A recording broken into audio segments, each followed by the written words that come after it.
DC politicians want to enact harmful credit card mandates that could take away your cashback and rewards points, perks that stretch your budget and make life a little easier. Losing these benefits means less money for your family's everyday essentials like gas and groceries. The perks you rely on could disappear, leaving you with higher costs and fewer options. Tell Congress to guard your card and oppose the Durbin-Marshall credit card mandates. Paid for by Electronic Payments Coalition. Israel Defense Forces, IDF, has confirmed that the Middle East country soldiers carried out massive airstrikes on multiple locations in Yemen capital of Sanaa on Sunday, while Nasruddin Amer, the chairman of Yemen's Saba news agency and the vice president of the media authority of Ansar Allah Movement that has Houthis group as one of its organizations, said the air defenses were able to thwart the majority of the Israeli attacks and confronted several of its combat formations, which he said forced Israeli soldiers to retreat, with the Houthis fighters using locally manufactured air defense systems. According to Israel Defense Force, multiple military targets belonging to the Houthi terrorist regime in Sanaa, Yemen, including a military site in which the presidency palace is located, the Adar and Hazaz power plants, and a site for storing fuel, all used for the military activity of the Houthi regime. These strikes were carried out in response to repeated Houthi attacks on Israel with missiles and UAVs. The Houthis, backed by Iran, continue to exploit civilian infrastructure for terror purposes. News agencies reported that Israel launched the airstrikes in Yemen's capital Sanaa, hitting areas near the presidential complex and missile bases, with additional strikes reported in Hodeidah. It was gathered that Israel carried out the strikes in response to days of attempted Houthi drone and ballistic missile attack against Israel. Local media reported with a photograph showing the Israel Prime Minister, Benjamin Netanyahu, Defense Minister, Katz, and IDF Chief, Ansar Allah Movement at the Israeli Air Force Command Center in Tel Aviv, observing today's strikes on Yemen capital on a military facility near the presidential palace, a fuel depot, and 2 power stations. Israeli airstrikes hit Yemen's capital on Sunday, just days after the Houthi rebels fired a missile toward Israel that its military described as the first cluster bomb the rebels had fired at it since 2023. The rebels' Al Masirah satellite television reported a strike on an oil company, and video on social media showed a fireball erupting there. Nasruddin Amer, deputy head of Ansar Allah's, Houthis, media authority and chairman of Yemen's Saba news agency, said Yemeni air defenses intercepted most of the Israeli air raids, forcing several formations to withdraw. He stressed that Yemen's military operations in support of Gaza will continue until the aggression ends and the blockade is lifted. Amer dismissed Israel's targeting of a civilian fuel station in Sanaa as an act of barbarism and bankruptcy, with no impact on military capabilities, warning it will only trigger further escalation. In quotes, he said, "Targeting a civilian fuel station on a main street will have no impact on military operations. Thanks to God, the air defenses were able to thwart the majority of the Zionist aggression and confront several of its combat formations, forcing them to retreat, using locally manufactured air defense systems. Our military operations in support of Gaza will not cease, God willing, except with the cessation of the aggression and the lifting of the siege on it. Targeting a civilian fuel station on a main street will certainly have no impact on the military operations. Rather, a young man from Delta State in the oil-rich Niger Delta region in Nigeria has been arrested after he conspired with his friend to fake a kidnapping to get money from his family in order to be able to travel abroad. The young man was seen in a video the alleged kidnapper sent to his family, threatened to be killed with a cutlass placed on his neck by the suspected fake kidnapper, who is also a native and indigene of Delta State but faked his voice to sound like an Hausa Fulani man from northern Nigeria. According to one of the popular human rights activists against insecurity in the West Africa country, Harrison Gwamnashu, the 2 suspects were arrested inside the bush after intelligence gathering indicated that the kidnapping was not genuine, adding that they were not mobilized by Senator Ned Munir Nwoko, the senator representing Delta North Senatorial Zone, who had said in a press statement that the father of the supposed victim, together with 2 members of the Idamuje Ugboko community, reached out to me. I also spoke with the victims' brothers, as well as the police in Isale, Uku and Saba. In addition, I contacted and mobilized the Idamuje Ugboko vigilante group and held discussions with my police contacts in Saba, giving clear instructions to track the kidnappers and ensure the safe rescue of the victim. Throughout the operation, I received tracking updates and was kept informed of the rescue movements from Saba to Isale, Uku until the eventual arrests were made. In an earlier post, Harrison Gwambashu had said that, for clarity, I do not know who he claims he mobilized for a rescue mission. I also do not know what he meant by saying he mobilized the police and local vigilantes. I personally fueled 3 vehicles, paid other logistics for the operation he's claiming he mobilized. According to the popular human rights and life defender, Harrison Gwambashu, on Sunday the 16th of August 2025, an alarm was raised that a man had been kidnapped at Onitsha Ugbo, Aniocha North local government area, Delta State.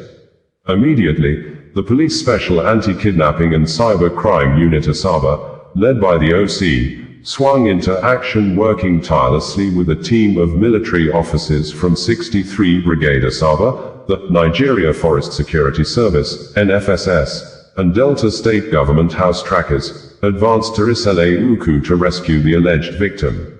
After hours of coordinated intelligence gathering, it was discovered that the incident was not a genuine abduction but a case of self-kidnapping. The location was secured, and the 2 suspects behind the act were arrested and are now in custody. We sincerely thank the officers and men of the 63 Brigade Saba, the OC and officers of the Special Anti-Kidnapping and Cyber Crime Unit and the NFSS for their resilience, sacrifice, and dedication to keeping our communities safe. Special appreciation also goes to His Excellency Right Honorable Sheriff Obarevwori, Executive Governor of Delta State, for standing firmly behind security operations. As we commend these gallant men and women, we must also stress the need for greater support. The security teams involved in this operation need stronger logistics, equipment, and resources to sustain their work and extend their coverage across. Anambra State Governor, Professor Charles Chukwuma Soludo, has dismissed 8 members of the state special vigilante group known as Aganekemba after the sacked security operatives were seen in a now viral video allegedly assaulting a female National Youth Service Corps, NYSC member, Jennifer Elabor, to the level of complete nakedness after they torn her clothes and continued assaulting her even when they observed during the process nothing more was covering any part of her body. This, the dismissed vigilantes did after they allegedly chased some young men on motorcycles they claimed were members of a secret cult to the victim's compound at Oba community in Idemili South local government area of Anambra State on July 23, 2025. According to the state television station, Anambra Broadcasting Service, ABS, the Anambra State government, through the Aganekemba Security Command, has dismissed 8 of her operatives for their involvement in the brutal assault and public stripping of a corps member, Miss Jennifer Elabor. The dismissed operatives will be handed over to the police for immediate prosecution. Speaking at the agency headquarters in Awka, the Special Advisor to Governor Chukwuma Soludo on Community Security, Mr. Ken Amikai, said the state government acted swiftly after receiving reports that the operatives, while in pursuit of suspected cultists on July 23, 2025, assaulted corps members, an action which he described as totally outside the mandate of the agency and utterly condemnable. Mr. Amikai stressed that the Soludo administration will not tolerate any form of unprofessionalism, brutality, or abuse of office by security operatives, assuring that any officer found guilty of misconduct will face immediate dismissal and prosecution. He disclosed that despite pleas from the victim's family and NYSC officials not to prolong prosecution for damaging the identity of the people involved, the Anambra state government insisted on full investigation and accountability to serve as deterrence. The special advisor further revealed that the agency has already settled all medical bills of the corps member, replaced damaged valuables such as laptops and phones, and tendered a public apology to the victim, her family, NYSC, and the general public. Mr. Amikai reiterated the government's resolve to reform community security operations in the state, emphasizing that Governor Soludo's administration is committed to upholding professionalism, accountability, and respect for human rights in all security engagements. He assured that the incident will be used as a turning point to strengthen discipline and restore public trust in the Aganekemba outfit. Meanwhile, the Anambra State Police Command has condemned in strong terms the alleged assault on a female member of the National Youth Service Corps, NYSC, in Oba, Idemili South local government area of the state. The assault was reportedly carried out by vigilante operatives. Following the incident, the suspects involved have been identified.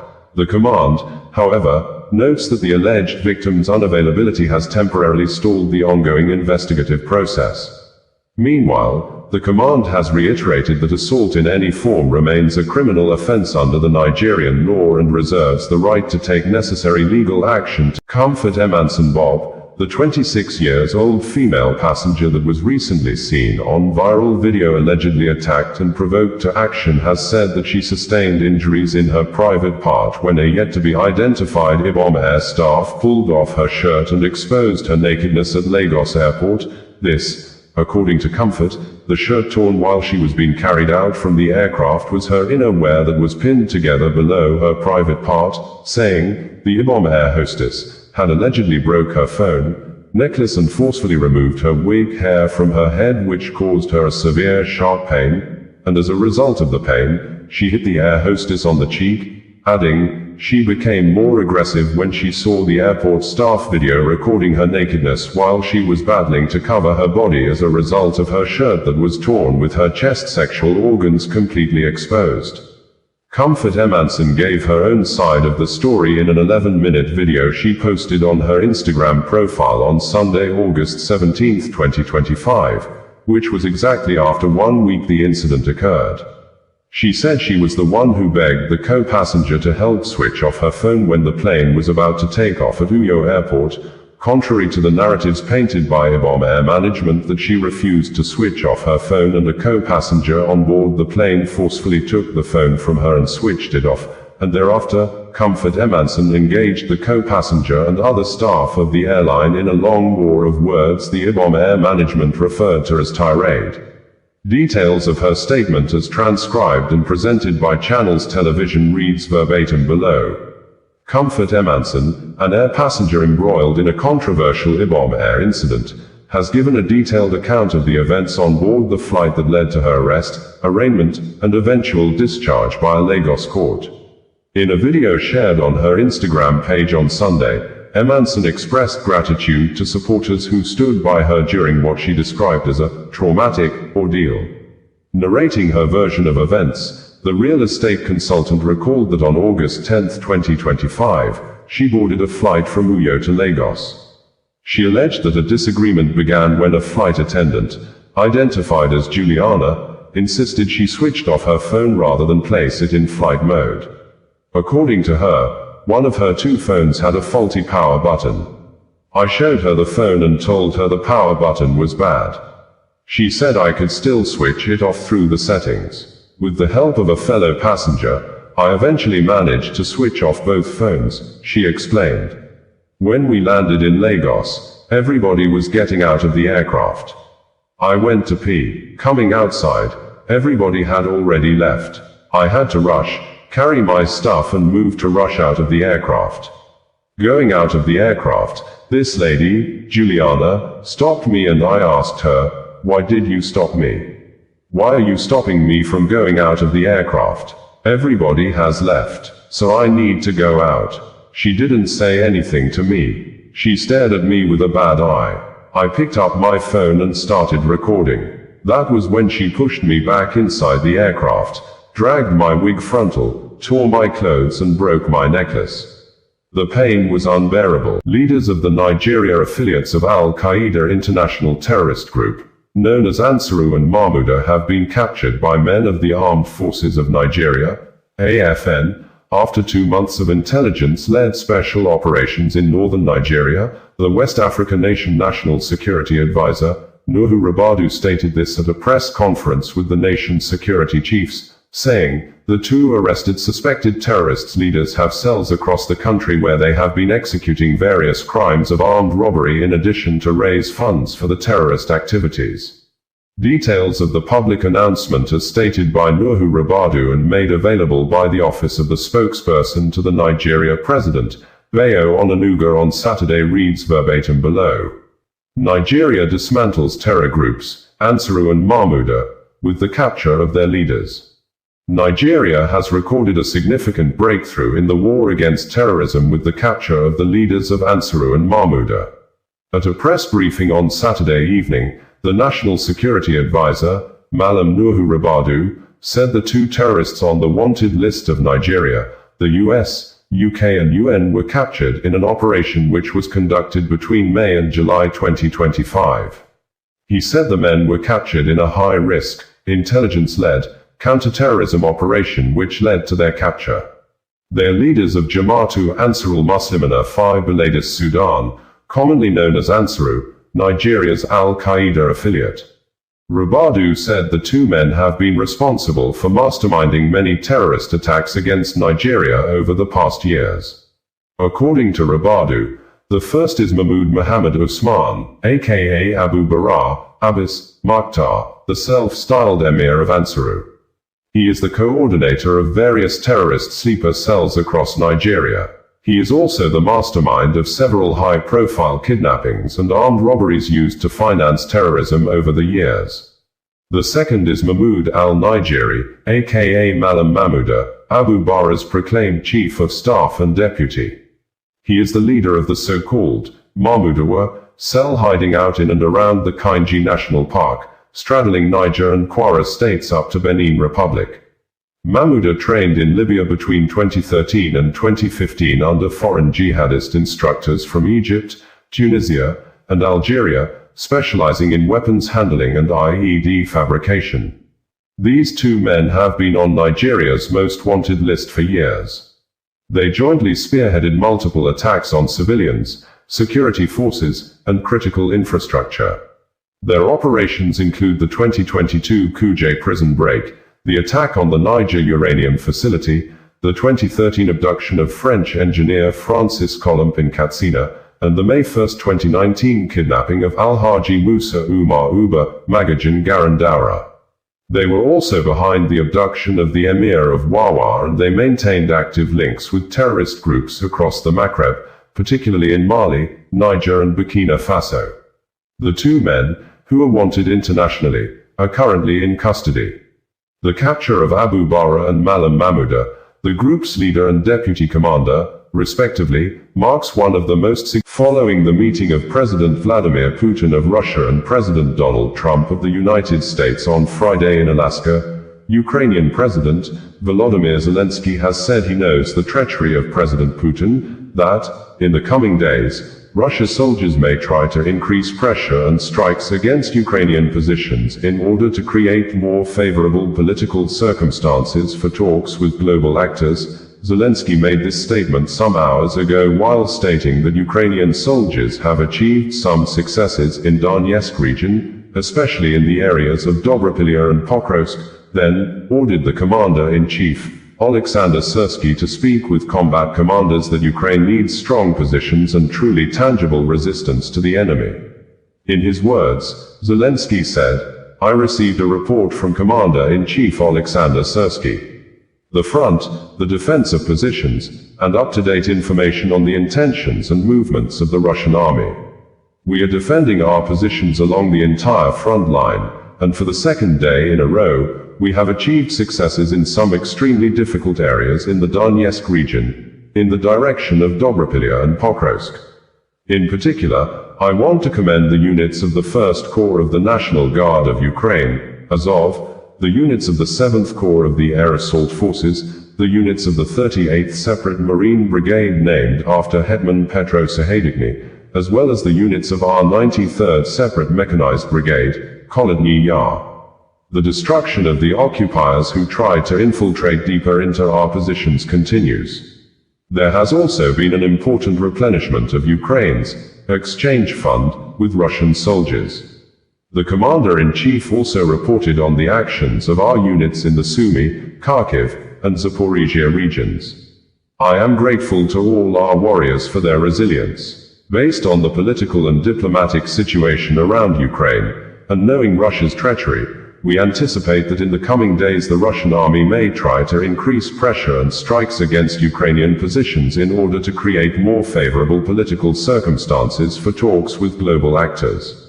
We are documenting the movement and preparations of Russian troops. Of course, we will counteract, if necessary, asymmetrically. I asked the Commander-in-Chief to speak with combat commanders. Ukraine needs strong positions and truly tangible resistance to the enemy. I thank every one of our soldiers, sergeants, and officers who are carrying out combat missions and destroying the occupiers in the way that is necessary for Ukraine's confidence. Glory to Ukraine. We had a long and substantive conversation with POTUS, President of the United States. We started with one-on-one talks before inviting European leaders to join us. This call lasted for more than an hour and a half, including about an hour of our bilateral conversation with President Trump. Ukraine reaffirms its readiness to work with maximum effort to achieve peace.